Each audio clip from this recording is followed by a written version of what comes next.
Hello, my soulful sweethearts. I'm honored to be spending a few moments with you today here on, if you're with me live, Manifesting Monday. If you're not, whatever day it is.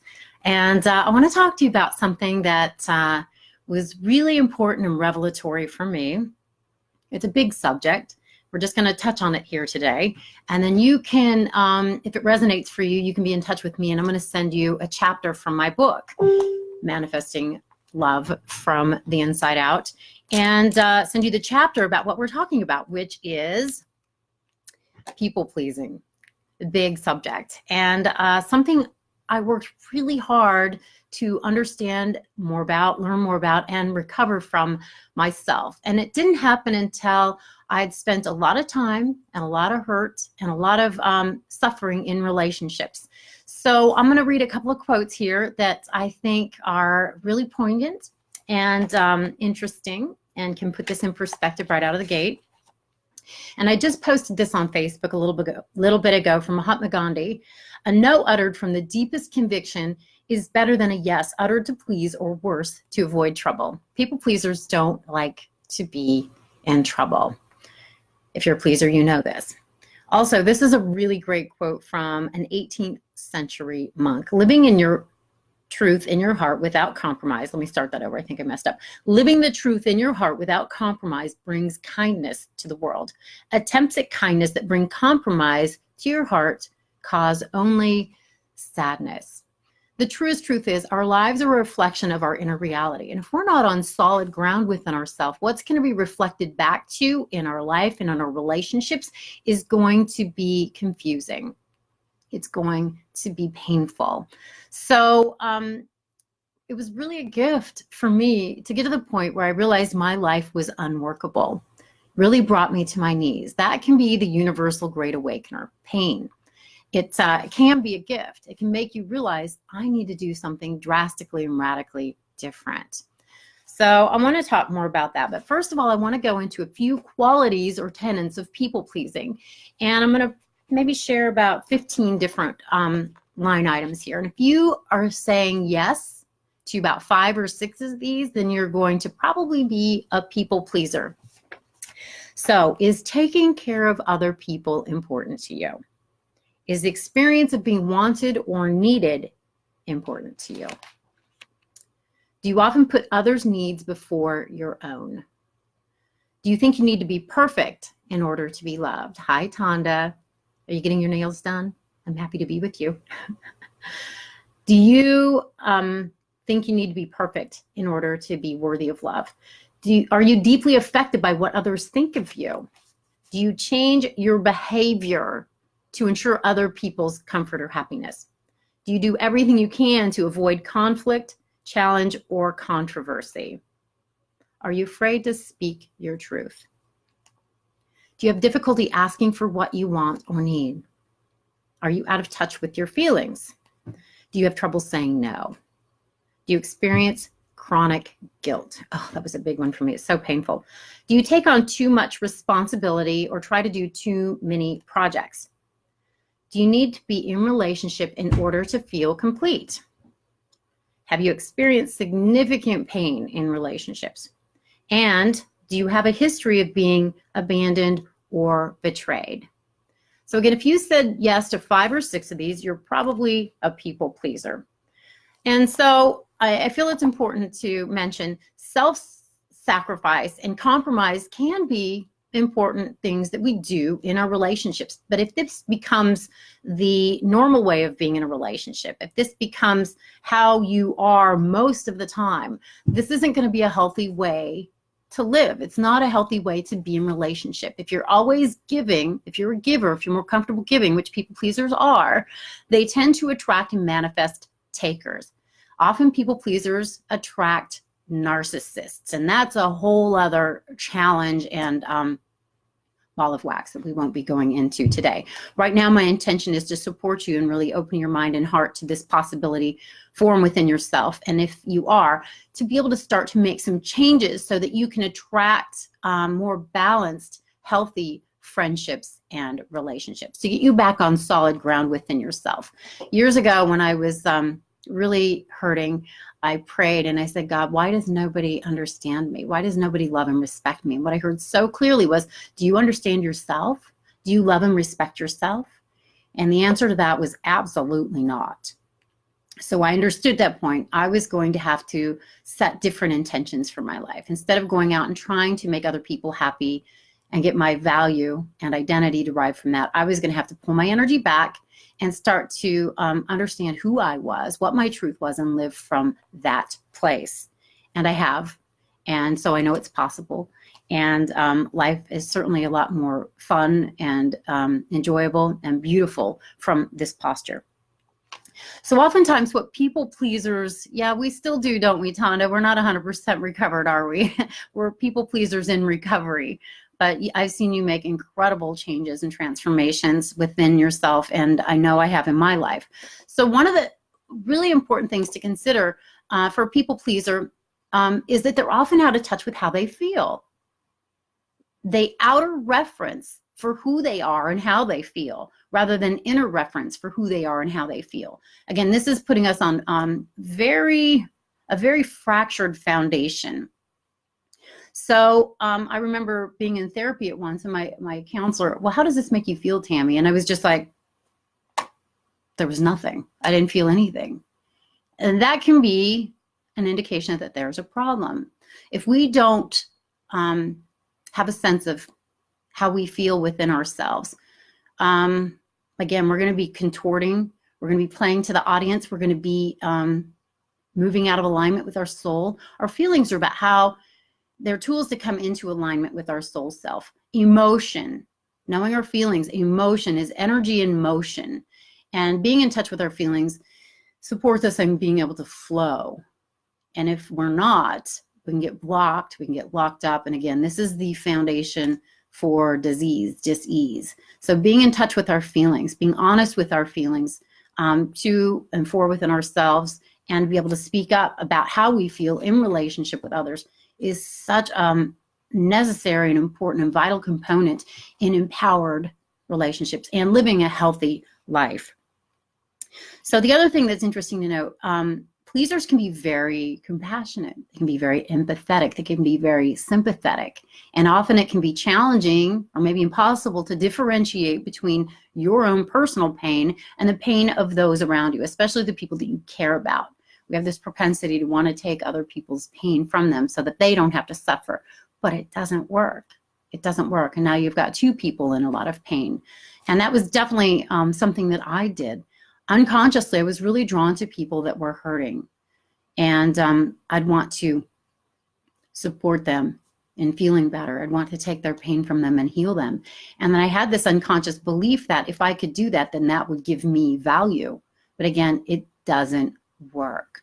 It doesn't work. The most important thing we can do if we're a people pleaser is to pull our energy back and set that intention to really know who we are, to know how we feel, and to be able to speak up on our behalf, to be able to speak our truth.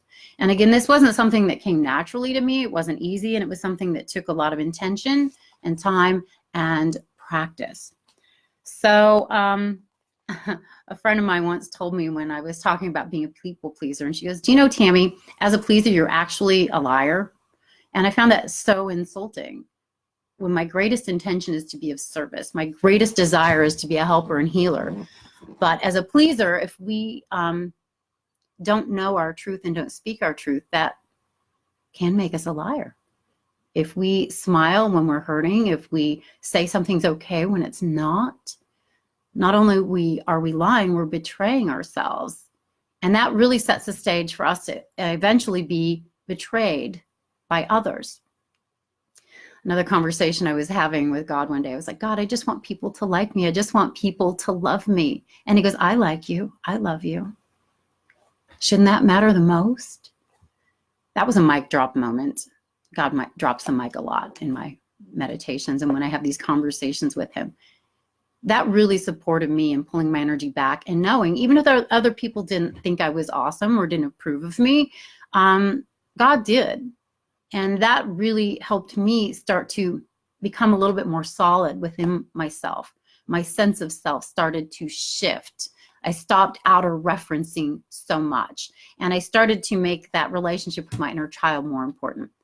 Because it really was, and Tonda, you can probably relate to this, it was my inner child that wanted other people to love me. It was my inner child that really longed for that sense of approval and that I'm doing good. I wanted those pats on the back, and I wanted the energetic hugs, and I wanted to be looked at with glistening eyes of love. But I didn't look at myself that way. So how was I going to attract that or recognize it when others looked at me that way? So to be able to look at my inner child in my mind's eye, or look at pictures of my inner child and say, you know what? I love you. I adore you. You are adorable. Start to give myself those messages that I longed for from others. That started again to heal me up from the inside out and started to put me on that solid ground within, so I could be more discerning and attract other people that were also healthy and whole.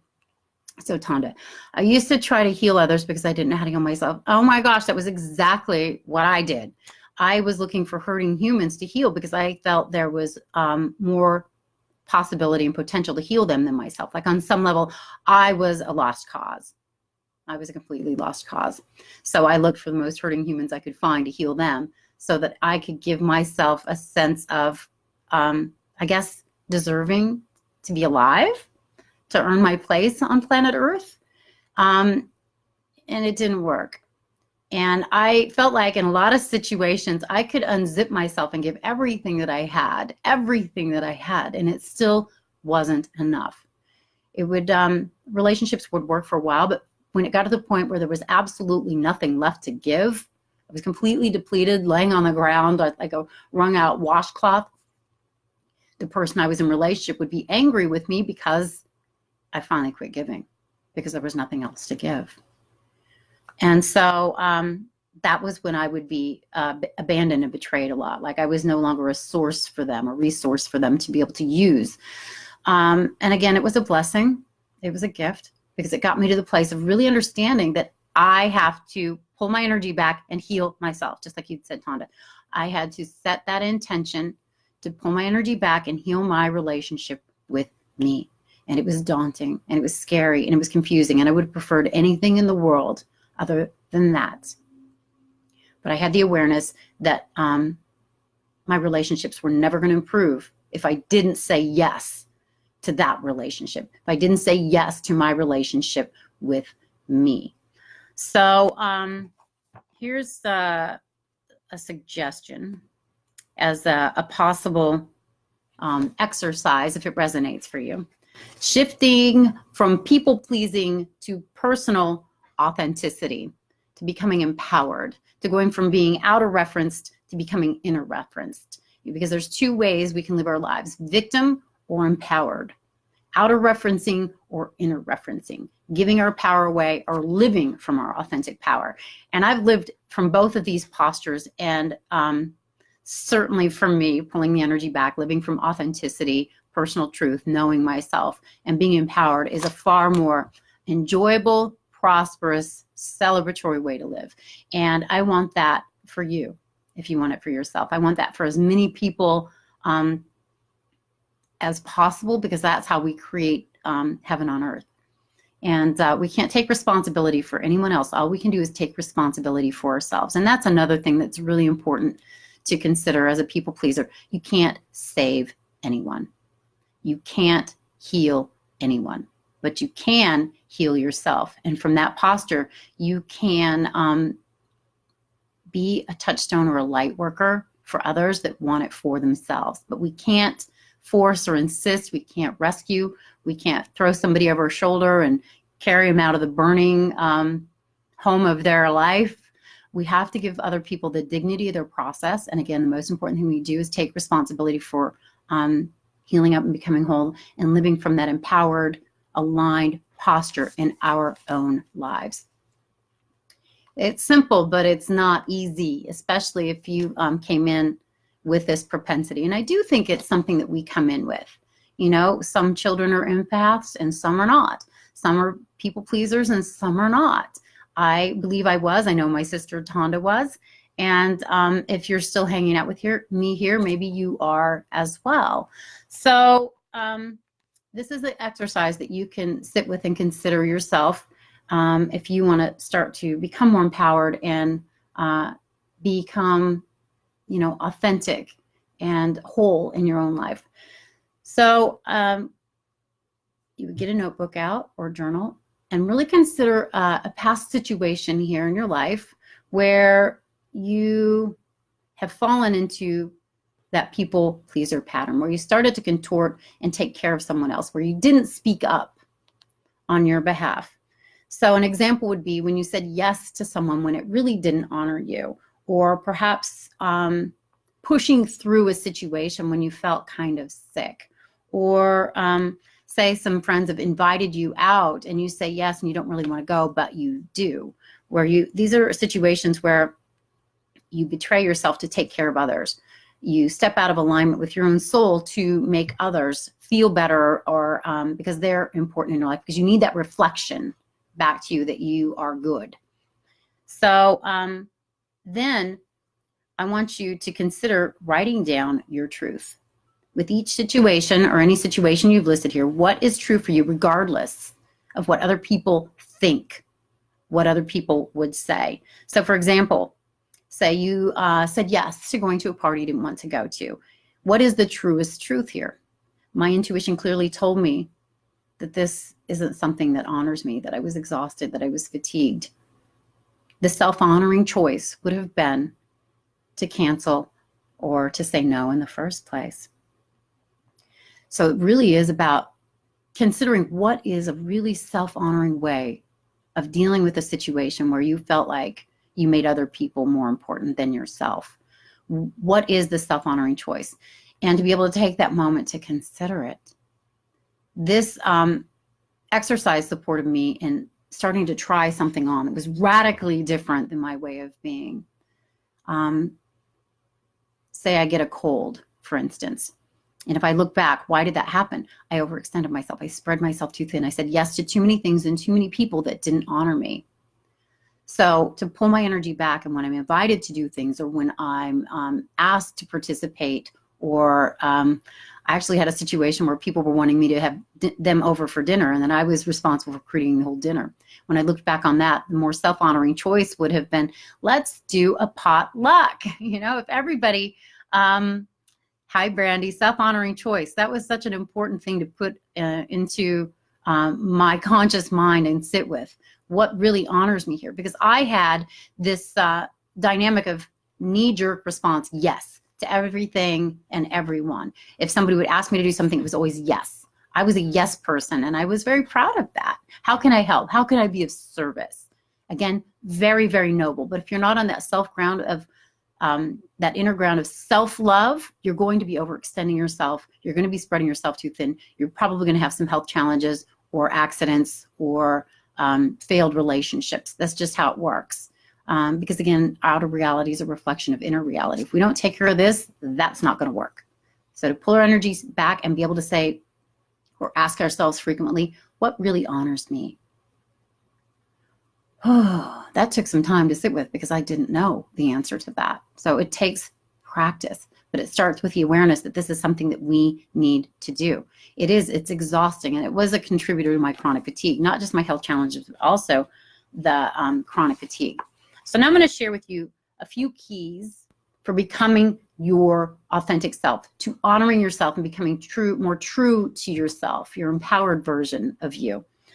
Become consciously aware of any people-pleasing tendencies you might have, and set the intention to know yourself more deeply, to love yourself more unconditionally, and to be more true to you.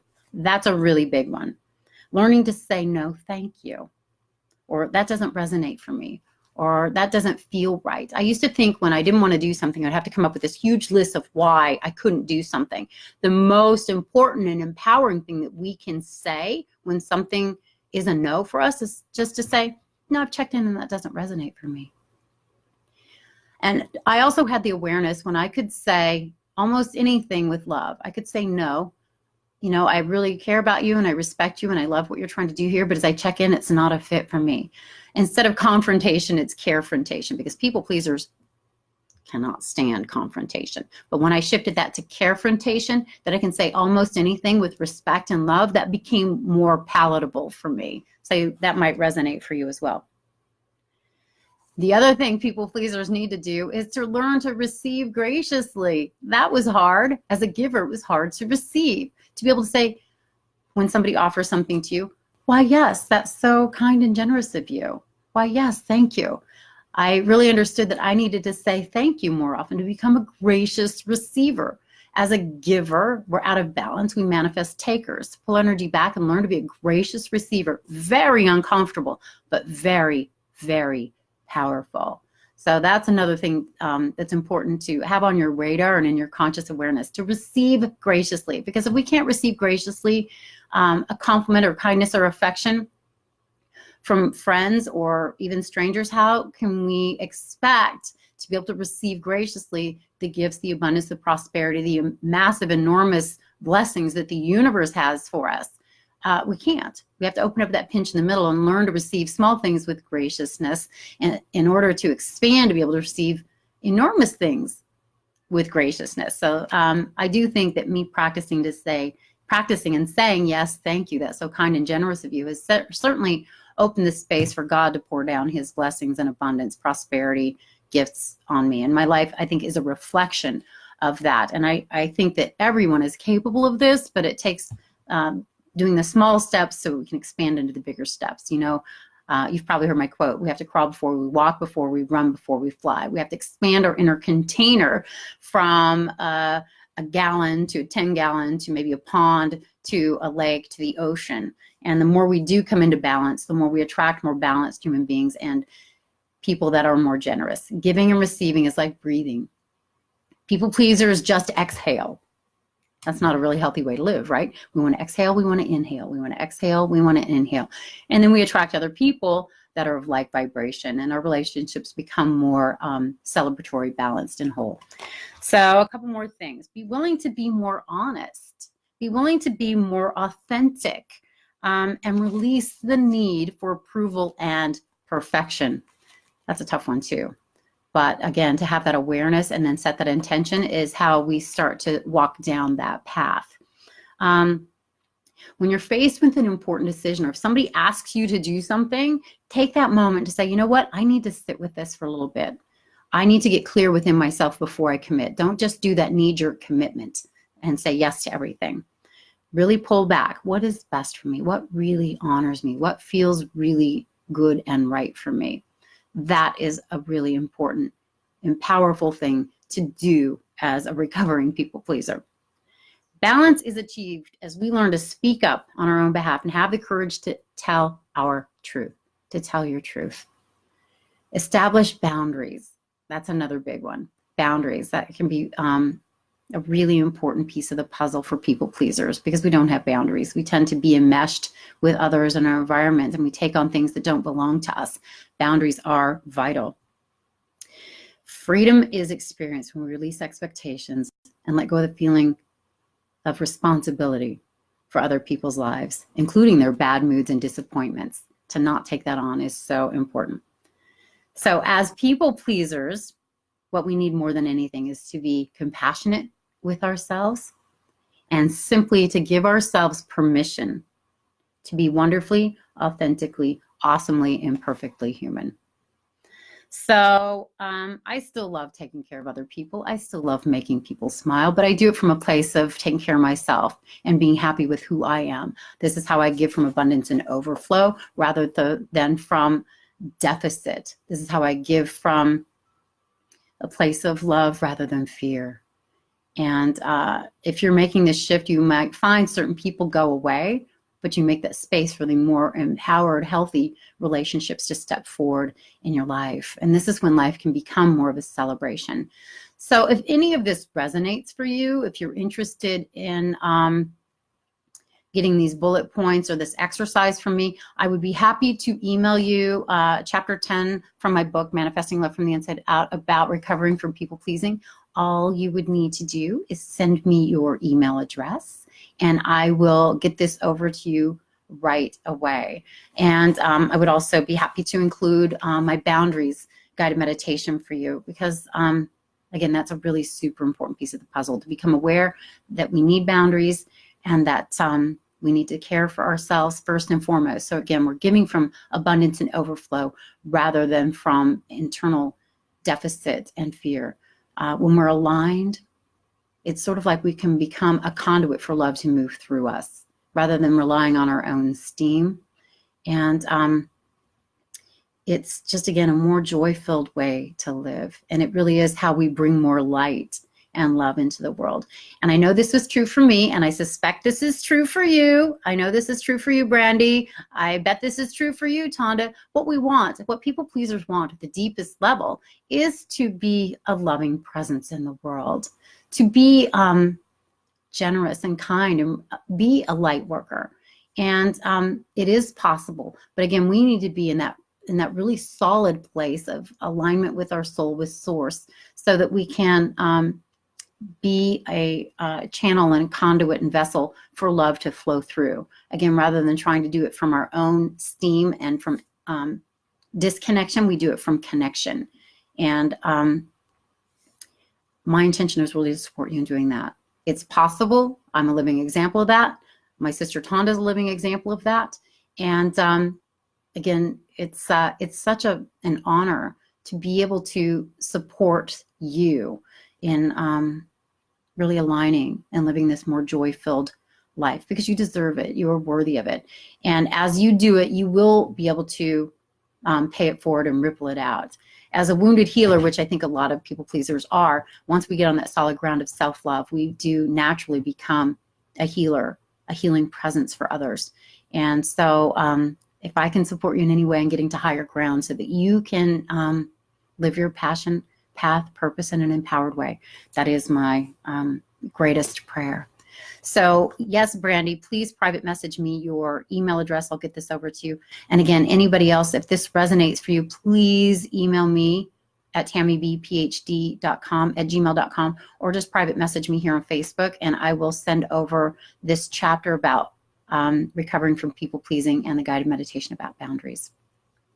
So just please know that you are my heart, my prayers, and we'll just do a quick prayer here. So dear Father, Mother, God, Lord of all creation, just now, thank you so much for this opportunity to connect with my exquisite, beautiful, special, sweet soul siblings. May you support each and every one of them in naturally releasing, surrendering, and letting go of anything and everything that is no longer serving them with grace and with ease. May these newly open places be filled with a sense of comfort, of peace, with alignment with their soul self, with light, with love, and with you, dear God. May we be a pinpoint of healing on planet Earth.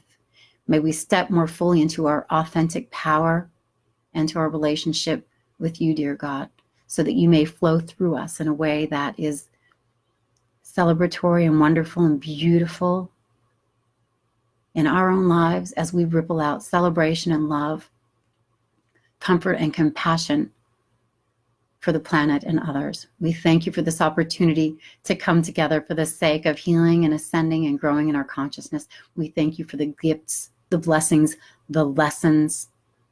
We thank you for our relationships with each other and with you, dear God. We open our minds, hearts, arms, and lives wide to receive the blessings and the gifts you have for us with grace, graciousness, and gratitude. Thank you for this opportunity to be human. Thank you for this opportunity to learn, grow, heal, and expand into the beings that you always knew we would be. We can never thank you enough, but we will continue to try. For this and for all things, we say thank you, thank you, thank you. And so it is. And I do say thank you a lot. You know, if there was one prayer and it was gratitude, it would be enough. So often when I don't know what to say to God, I just say thank you. And I do believe my life is a living example of how this prayer can work. So I hope there's something here that has supported you. I hope to hear from you and get the request from my Chapter 10 People Pleaser no more, and my guided meditation about boundaries. And just know that you're my heart, my meditation, and my prayers. And next Monday, I'm going to be in Hawaii with my sister. Pretty sure we're going to be doing a Facebook Live from Hawaii for you and just sharing our love and blessings with you. And I look forward to connecting. So take good, gentle care of yourself. Honor yourself. Check in often and ask, what is my truth? How do I feel? What honors me now? And follow through with any message or words of wisdom that comes through for you. And this is how we start to create a beautiful life, an empowered life, an authentic life we love from the inside out. So God bless you. Take care of yourself. Onward and upward. Bye for now.